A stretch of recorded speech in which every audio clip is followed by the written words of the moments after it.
The president, as he was talking to Blake about, he said at the end of those comments in the cabinet room that Australia and other countries could be exempt from the tariffs, along with Canada and Mexico, which we've heard mentioned as well and were mentioned today. Let's bring in from the Wall Street Journal, Chief Economics Commentator Greg Ip now. Good to see you, Greg. Thank you for coming on. Thanks, from Donald. Washington. I know you had a piece that the president was alienating our allies in the needed trade fight against China, which is part of this and certainly part of the next round, we think, of trade negotiations. But now he says Australia and, quote, other countries could be exempt, Canada, Mexico, and I guess some others, depending on the criteria. Does that alleviate some of your concerns?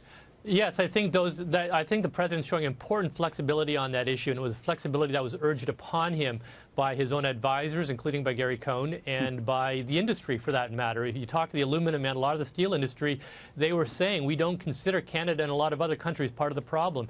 In fact, if you look at the Commerce Department's own analysis of the problem, it's really only one country, and that's China.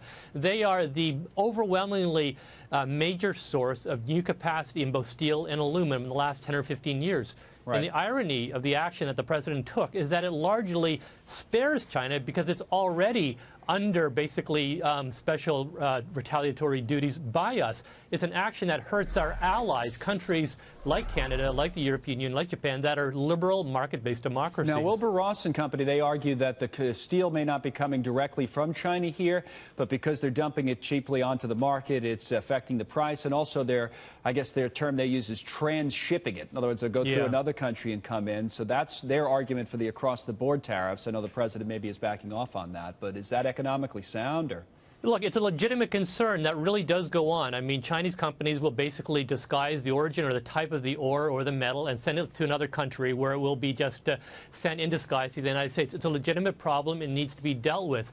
But I think a couple of things. First of all, the United States is not the only country with a problem. The European Union has been complaining about transshipment as well. The question is, why not basically cooperate with countries that have the same problem with China and create a united front? Let me give you one quick example, Connell. A year ago, in the dying days of the Obama administration, the U.S. brought a complaint against China about their aluminum subsidies. They were joined in that complaint by Russia, the European Union, and Canada.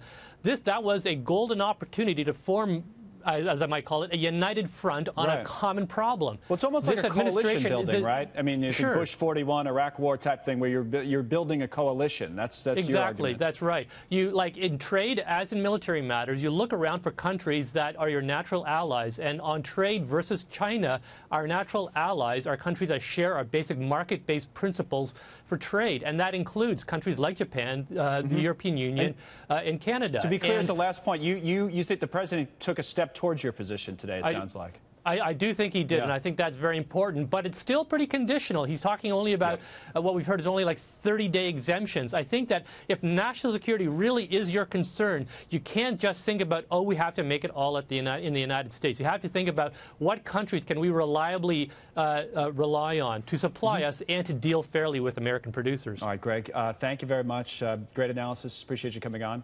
Thank you. Greg Ip in Washington for the Wall Street Journal.